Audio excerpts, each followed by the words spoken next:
안녕하세요. 미국 재무부의 환율 보고서가 발표됐습니다.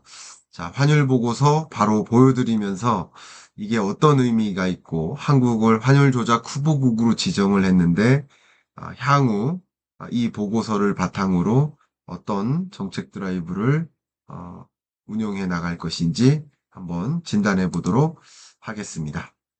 자, 보시는 이 보고서가 쭉 이렇게 생겼죠. 환율 보고서입니다.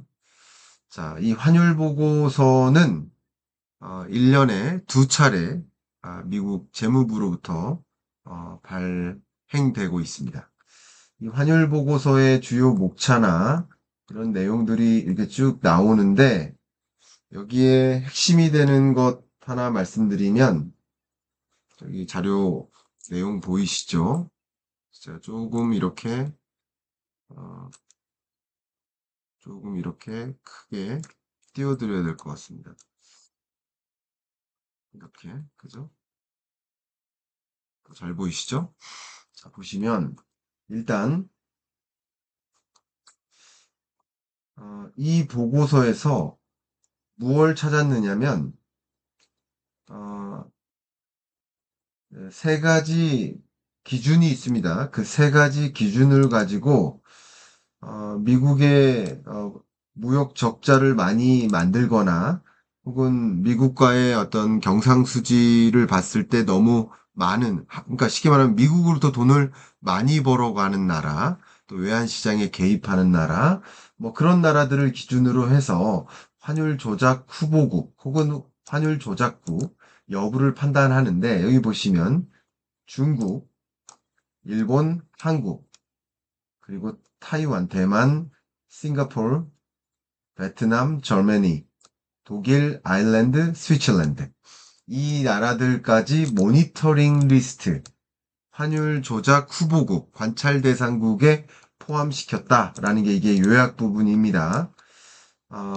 아일랜드하고 스위스 같은 경우는 24년 11월 리포트에는 없었지만 이번에 추가했다라는 뜻이고 나머지 국가들은 24년 11월에도 환율 조작 후보국으로 지정된 나라들이에요. 이 나라들은 지정된 나라들인데 역시 지정된 나라가 2년 연속 유지되고 있다. 2회 연속 유지되고 있다.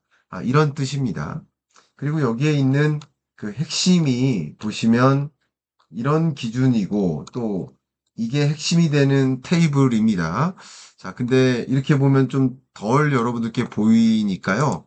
제가 이제 PPT에 이 부분만을 좀 옮겼어요. 보고서는 지금 대략적으로 보여드렸고 그 PPT로 옮겨서 하나하나 설명드려 보도록 하겠습니다. 자, 잘 보이시죠?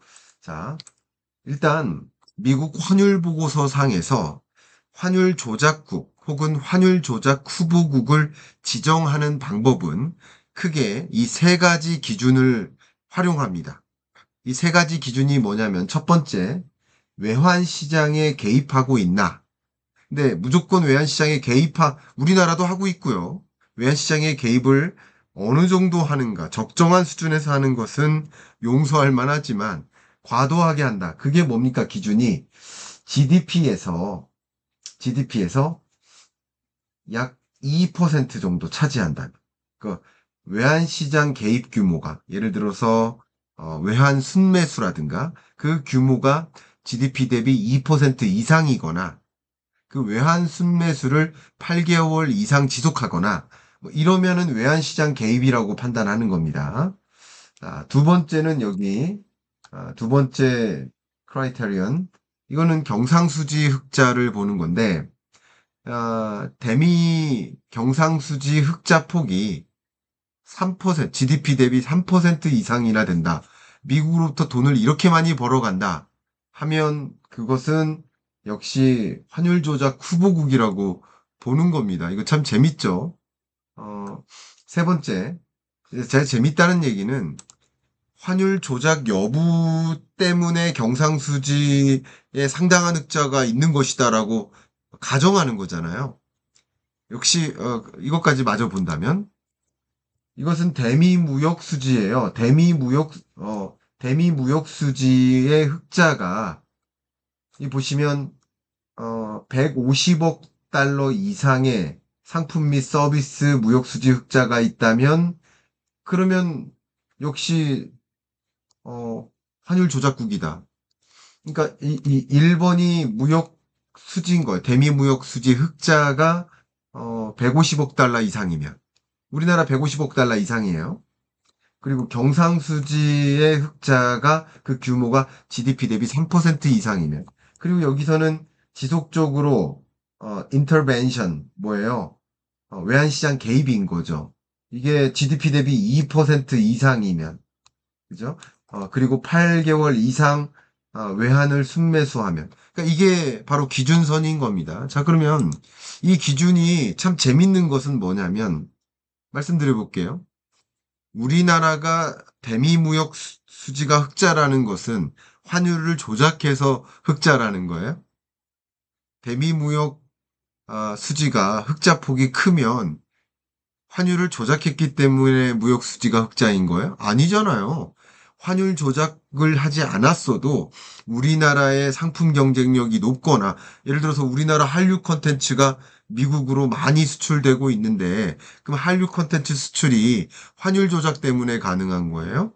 콘텐츠 경쟁력인 거잖아요. 그러니까 이 기준이 굉장히 자의적이다. 자의적, 그러니까 궁극적으로 말씀드리면 이 기준은 미국 입장에서 무역수지 흑자를 내고 있고 경상수지 흑자를 내고 있는 게 마음에 안 들다는 거예요. 그리고 외환시장 개입하는 것도 별로 좋지 않다. 결국 이 환율 보고서는 무역수지 흑자폭을 좀 줄이고 경상수지 흑자폭을 줄이고 외환시장 개입도 줄이면서 특히 상대국 통화의 통화 가치를 절상해 나가면서 절상한다면 자연스럽게 무역수지 흑자폭이 줄어들겠죠. 경상수지 흑자폭이 줄어들겠죠.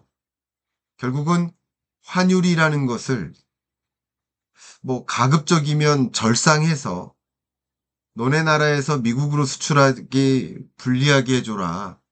오히려 미국에서 너네 나라로 수출하기 유리하게 해줘라. 라는 그 메시지를 전달하는 것이 바텀라인에 깔려 있다. 이 글로는 안 쓰여져 있죠. 근데 글과 글들을 읽으면 글을 읽는 게 중요한 게 아니라 글과 글 사이에 있는 행간을 읽어야 돼요. 말을 듣는 게 중요한 게 아니라 말과 말 사이에 있는 생각을 읽어내야 돼요. 그러니까 이 환율 보고서상에 있는 얘기는 결과적으로 환율 개입과 관련 없을 법한 이야기마저 기준으로 제시하면서 환율 보고서라는 이름을 쓰는 것처럼 원화 가치, 위안화 가치, 절상하라는 압력이 여기 어느 정도 바텀 라인에 깔려 있다. 이렇게 제 의견을 말씀드립니다. 자, 그러면 이 환율 보고서의 핵심이 뭐냐면 이겁니다. 아까 말씀드렸던 그 세 가지 기준이에요.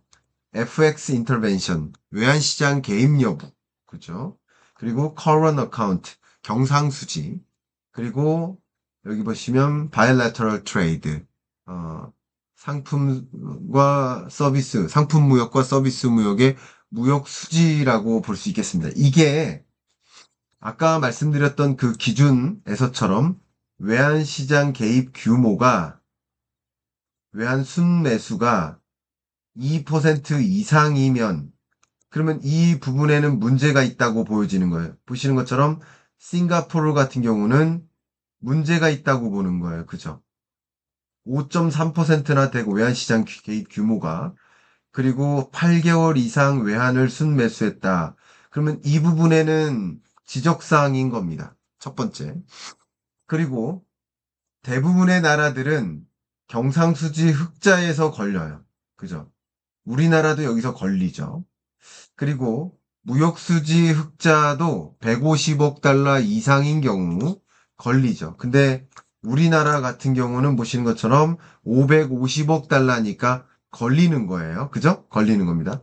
그래서 이 빨간색 표시한 게 해당 크라이테리언 별로 봤을 때 지적사항들입니다. 그래서 여기서 세 가지 지적을 모두 받는다. 그러면 환율 조작국입니다. 환율 조작국. 재밌죠?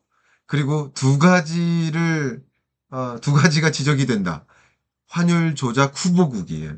모니터링 리스트, 관찰 대상국이라고요. 하나만 있다. 그럼 아무것도 아닙니다. 근데 또 되게 자의적인 게 중국 같은 경우는 이 두 가지는 해당 사항이 아니에요. 보시는 것처럼.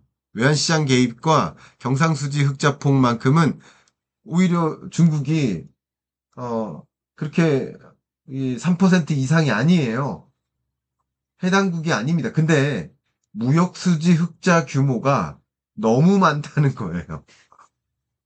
너무 많다. 우리나라 550억 달러인데 2640억 달러다. 중국이. 이건 너무 많다는 거야. 그러니까 되게 자의적이죠. 너무 많아도 안 된대요. 그러니까 중국은 딱 한 가지의 기준에만 부합하는데도 환율 조작 후보국으로 지정합니다. 그래서 환율 조작 후보국으로 이렇게 지정된 거고요. 우리나라는 2년 연속 환율 조작 후보국으로 지정된 겁니다. 조금 더 구체적으로 제가 보여드리기 위해서 화면을 키웠는데, 자, 이렇게 키워놓고 좀 설명드리겠습니다. 중국이요, 먼저 중국. 충족 요건 수는 앞에 말씀드렸던 것처럼 그냥 한 개입니다. 그거는 작년 11월에도 한 개였고, 이번에도 한 개예요.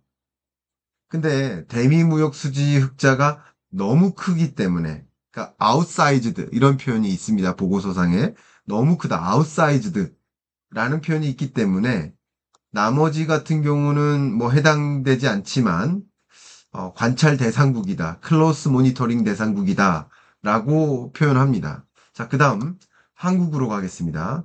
한국은 대미 무역 흑자 규모가 550억 정도고요.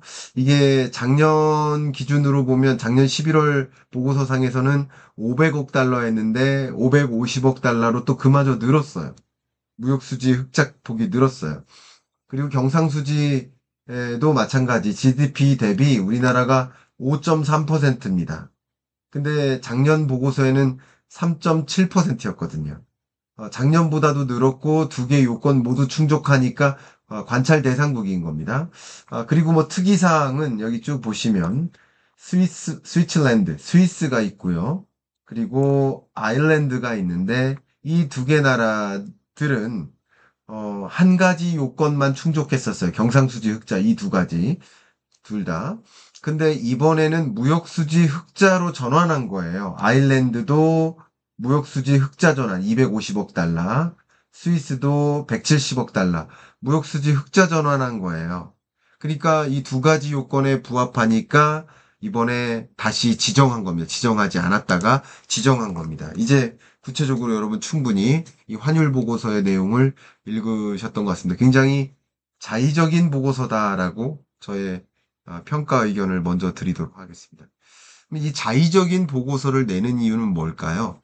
1년에 두 차례 이 보고서를 내는 이유는 뭘까요? 기본적으로 트럼프 행정부가 그토록 원하는 토탈 리셋. 미국이 왜 만성무역 적자국이어야 되느냐. 이것 자체를 불만으로 갖고 있는 거예요. 자, 그러면 향후에 이 환율 보고서가 나왔으니까 환율 보고서, 공식적인 이 환율 보고서를 가지고 많은 국가들과 1대1로 협상을 할 때 너네 무역 적자폭 줄여. 너네 경상수지 흑자폭 줄여. 또 외환시장 개입 규모 줄여. 뭐 이런 식으로 압박을 취할 가능성이 높겠죠. 그러니까 환율 절상 압력을 가할 가능성이 높겠습니다. 그게 일종의 변형된 제2의 플라자 합의인 거예요. 그러니까 1985, 제가 수차 말씀드렸겠지만 1985년 당시 일본을 압박하기 위한 플라자 합의는 그냥 공개적으로 공개석상에서 여러 재무장관들과 함께 모여서 플라자 합의를 이루었죠. 공식적으로. 근데 지금은 40년이 지난 2025년 지금의 플라자 합의는 그런 방식이 아니다. 각각의 국가들을 만나요. 각각의 국가들과 무역 협상을 체결해요. 그러면서 오프 더 레코드로 온 더 테이블이 아니라 테이블 언더 더 테이블 그 테이블 밑에서 조심스럽게 환율 절상 압력을 요구할 가능성이 있다. 이렇게 제가 수차 말씀드렸죠. 왜 그러느냐? 트럼프가 두 가지 문제의식을 갖고 있다. 두 가지 문제의식이 뭐예요? 무역 적자와 재정 적자다. 자, 근데 이게 연결이 되어 있죠. 미국은 만성 무역 적자국이고요. 무역 적자 규모가 이렇게 크기 때문에 이 무역 적자를 해소해야 된다. 그러면 무역 적자를 해소하기 위해선 첫 번째 어떤 방법이 있어요? 관세를 부과하거나 그 밖에 여러 가지 압박을 취해서 그 나라에서 생산하지 말고 미국에서 생산하게 만들어서 역으로 수입해다 써라. 한국이라는 나라도 제네시스 미국에서 만들고 이 제네시스 미국에서 수입해다 써라. 이런 얘기예요. 그러면 무역 수지의 균형이 이루어지지 않겠느냐. 그게 트럼프가 생각하고 있는 토탈 리셋입니다. 첫 번째, 제조 기지를 옮겨라. 두 번째는 뭐예요? 미국산 무언가를 사줘라. 미국산 자동차도 좀 사줘라. 미국산 원유도 사줘라. 그러면 우리 대미 수출을 줄이지 않아도 대미 수입을 늘리면서 무역수지 균형을 이루지 않겠느냐. 바로 이겁니다. 그러면 무역수지의 균형을 원하고 두 번째, 재정적자 문제도 심각하고 재정적자가 심각하니까 계속 미국은 추가적인 국채 발행을 요하고 국채 발행을 필요로 하는데 국채 금리가 너무 높으니까 이자 부담, 정부가 지출해야 될 이자 상환 부담이 너무 많이 가중돼서 방위비 지출액보다도 커졌다고까지 말씀드렸죠. 심각하게 커졌다는 것을 말씀드린 거예요. 근데 그 상황에서 금리가 더 올라가면 이자 지출 부담이 더 커지니까 제발 좀 그거는 원하지 않아요 하면서 금리가 급등할 때마다 움찔하죠. 바로 이겁니다. 그러니까 재정 적자 문제도 해결하려면 어떻게 해야 돼요? 미국에서 제조기지를 많이 갖추어 나가면 미국으로 제조기지를 옮기게 해서 미국에서 생산하고 기업 활동 많이 일어나고 가계가 소득을 영위하고 소비하면 경제가 굉장히 활성화되겠죠. 그러면 결과적으로 경기가 꺼져 있으니까 미국에서 제조기지가 떠나니까 경기 부양을 위해서 계속 국채 발행하고 재정 적자가 커져 왔는데 미국에서 제조기지를 운영하고 미국에서 일자리를 많이 제공하면 경기 부양적으로 재정을 투입할 필요도 없고 새 입은 많아지겠죠. 그러니까 이런 여러 가지 것들을 고민하고 있는데 크게 이 두 가지 무역 적자와 재정 적자를 해소하기 위해서는 지금의 무역 전쟁을 펼쳐 나가야 된다. 특히 관세 전쟁을 통해서 미국으로 제조기지를 이동시키게 만들겠다고 한다면 그 다음 과제는 환율 절상 압력을 통해서 미국에서의 가동률을 높이는. 강달러가 되면 한국에서 미국으로 수출하는 게 유리하죠.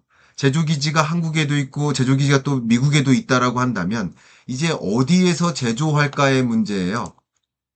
공장이 양쪽에 있다면 이제 환율에 따라서 약달러화 된다면 미국에서 생산해서 수출하는 게 해당 기업한테는 유리해지죠. 강달러라고 한다면 한국에서 생산해서 미국으로 수출하는 게 훨씬 유리하겠죠. 결국 미국에서의 가동률을 올리려면 관세를 통해 제조기지를 옮기고 이미 제조기지가 상당 부분 옮기는 결정을 내렸다면 무역협상하면서 그리고 차후에는 약달러화 함으로써 상대국 통화의 절상 압력을 취하면서 미국에서의 제조, 가동률을 올리게 하는 그런 것들을 유도한다. 결국은 무역 적자와 재정 적자를 해소하는 것이다. 두 가지 방법인 거죠. 제가 몇 가지 예를 들었습니다만 첫 번째, 미국 자동차 교역 현황입니다. 근데 한국과 멕시코, 일본 같은 나라들이 대표적인데 독일도 마찬가지 자동차 강국들이죠. 이들 나라에서는 물론 멕시코는 우회 수출 때문에 그렇습니다. 그러니까 이들 나라에서 결국 미국이 자동차를 많이 수입하고 있다는 거예요. 그러니까 이 제조 기지를 미국으로 옮긴다면 그러면 미국에서 수출하면서 무역 균형이 이루어지지 않겠느냐. 그러니까 유독 자동차에 대한 관세를 강하게 부과하는 것이다. 철강, 알루미늄도 마찬가지입니다. 유독 자동차와 품목별 관세로만 본다면 자동차 부품, 그리고 철강, 알루미늄 이런 부분에 대한 품목별 관세를 이미부터 고민했었던 이유가 바로 제조기지를 미국으로 옮기도록 하는 유인책인 것이다 라고 볼 수 있고, 그리고 몇몇 국가들과 만나면서 이제 우리 미국산 사줘 이렇게 한단 말이에요. 미국산 뭐를 사주라는 것인가? 가장 대표적으로 원유 사줘라 이겁니다. 미국은 보시는 것처럼 만성 에너지 수입국이었다가 지난 2020년을 기준으로 수입액보다 수출액이 더 많아졌습니다. 이 빨간색 선이 이 0을 통과해서 위로 올라가 있죠. 순수출국입니다.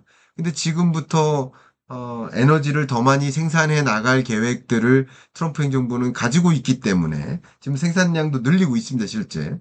그러다 보니까 그러면 이제 미국산 원유, 천연가스 혹은 정제 제품들을 적극적으로 수입해 줄 나라들이 필요한 거예요. 그러니까 한국을 만나서 중국을 만나서 뭐라고 요구하는 거예요. 너네 어디서 원유 사다 쓰니? 원유 우리 거 사다 써. 중동산 원유는 좀 비중을 줄이고 미국산 원유를 좀 더 많이 사다 써. 그런 건 너가 해줄 수 있잖아. 손해보는 거 아니잖아. 원유 수입량을 무작정 늘리는 게 아니라 다른 나라로부터의 수입량을 줄이고 미국으로부터 늘리는 거는 해줄 수 있는 일이잖아. 라고 요구를 할 거라는 말이에요. 이게 무역협상의 과정에 있을 법한 일인 거예요. 중국도 많은 분들이 잘 모르시는데 어, 중국도 이미 미국으로부터 원유를 수입하고 있습니다. 이게 중국 비중이에요. 그러니까 미국의 원유, 크루드 오일 수출액 중에서 중국 수출 비중이 많을 때는 19%, 최근 뭐 5.3% 정도 됩니다. 이거 다시 늘려달라는 거예요. 중국에게도. 역시 한국에게도 그런 요구사항일 겁니다. 결과적으로 무역수지 적자를 해소하고 그리고 궁극적으로 그걸 통해서 재정 적자도 해소하는 이 두 가지 문제의식을 해결하는 그런 방식으로서 아무래도 트럼프는 환율 절상 압력 또 같이 가해 나갈 것이다. 다만 한 가지 오해가 없으시길 바라는 마음은 지금 미중 무역 전쟁, 관세 전쟁이 지난 4월부터 본격화됐고 그죠? 그 이후에 마침 이 6월 5일자로 환율 보고서까지 발표했다는 것은 관세 전쟁을 격화시키기 위한 수단으로서 환율 보고서를 발표한 거야. 그건 아닙니다.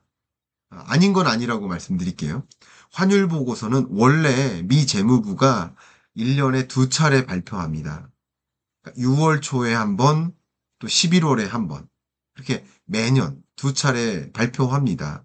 그러니까 역시 두 차례씩 발표하는 연례 정기 보고서에 해당되고요. 그러니까 뭐 이번에 환율 절상 압력을 취하기 위해서 세계 주요국들과 무역 협상을 해 나가는 과정에서 환율 절상 압력을 취하기 위해서 이 보고서를 발표했다라기보다는 이 보고서는 정기 보고서니까 선후행 관계가 좀 다를 수 있다. 어쩌면 무역 협상을 하는 과정에서 이 환율 보고서까지 활용해서 딱 펴놓고 환율 절상에 원화 절상에 미국 국채 좀 사줘 이런 얘기를 직접 하진 않겠지만 보고서 딱 꺼내 들면 여러분 상대국 협상 대상국이 무슨 말 하려는지 알겠구나. 제가 지금 여러 개 설명드린 것처럼 미국 너가 결과적으로 원하는 게 이거구나 라고 스스로 고개 끄덕이겠죠. 이해가시죠? 무역 수지 폭을 줄이기 위해서는 미국으로부터 뭔가를 수입해다 쓰고 미국으로 제조기지 옮기고 그죠? 그리고 외환시장 개입 규모를 줄이거나 원화 가치를 절상하라는 뜻이구나. 이렇게 분명히 해석할 겁니다. 그래서 미국 국채 사줘. 이거 모양 떨어지죠. 그렇게는 안 합니다. 그러니까 이 보고서 테이블에 올려놓고 이야기를 하는 것만으로도 환율 절상 압력에 효과가 있을 것이다라고 저는 보고 있습니다. 결과적으로 그림을 그린다면 제가 그동안 그런 것이 말어라고 협정이라고 말씀드렸는데 오늘은 제 추가적으로 설명을 안 드리겠습니다. 제 1 플라자 합의 때 보시는 것처럼 달러화 가치를 급락시키죠. 엔화 가치를 급격히 상승시키죠. 그러면서 일본의 잃어버린 30년이 시작됐었다라고 평가를 하겠습니다. 지금도 역시 달러화의 가치가 많이 올라왔었습니다. 24년까지. 그래서 달러화의 가치를 점차 약세 기조로 전환해 나가는 움직임을 해 나가지 않을까. 물론 단기간 안에 약달러를 만들겠다라고 생각은 안 합니다. 단기간에는 아닙니다. 지금은 필요 없다는 거예요. 지금은 아니라는 거예요. 상당 부분의 제조 기지가 미국으로 이동한 다음, 그 다음 달러 약세를 충분히 만들면, 그러면 기본적으로 미국에서의 생산량이 늘어나고 미국의 수출액이 늘어나는 그런 구조로 갈 것이다라고 보면 좋겠죠. 지금은 외환 시장에서 아마도 환율 개입을 하고 있어. 원화 절상 압력, 엔화 절상 압력, 또 뭐 파운드화 절상 압력을 취하고 있어. 라고 가정하고 있기 때문에 이 외환 시장에서의 달러 비선호, 상대국 통화 선호 현상이 상대국 통화 가치를 올리고 달러화 가치를 떨어뜨리는 양상이 아닌가 이렇게 해석해 보시길 바라겠습니다. 자, 이렇게 환율 보고서의 의미 그리고 실제 25년 하반기 두 가지 전쟁이죠. 환율 절상 압력을 취할 것이고 스테이블 코인 전쟁을 할 것인데 이 두 가지 다 그동안 제가 채널에서 여러 번 말씀을 드렸죠. 오늘은 환율 보고서를 바탕으로 환율 절상 압력 더 추가적으로 가할 것인지 의견을 좀 드려봤습니다. 끝으로 공지 말씀 드리는데요. 제가 오피셜 클럽을 운영하고 있죠. 이 오피셜 클럽은 매일 여러분과 주요 경제 뉴스를 전달해드리고 해석해드리고 있습니다. 또 매주 여러분들과 줌 수업을 하고 있죠. 예, 이 줌 수업을 통해서 여러분들이 갖고 계신 질의에 대해서 하나하나 답변 친절하게 드리고 있습니다. 그리고 매월 월간 오프라인 특강을 개최해서 한 가지의 특강 주제를 가지고 깊숙이 들어가는 시간을 갖고 있습니다. 여러분들이 이 오피셜 클럽에 관심이 있으시다면 고정 댓글, 상단에 있는 고정 댓글 링크를 좀 확인해 주시길 바라고 제가 지금 운영하고 있는 이 오피셜 클럽 외의 그 어떤 단톡방도 운영하지 않고 그 어떤 밴드나 그 어떤 다른 유튜브 채널 뭐 이런 사기 그죠? 스칭 이런 것에 좀 유의하시고 오로지 오피셜 클럽 이 하나만 운영하고 있다라는 것을 강조해 드리면서 녹화를 마무리하겠습니다. 감사합니다.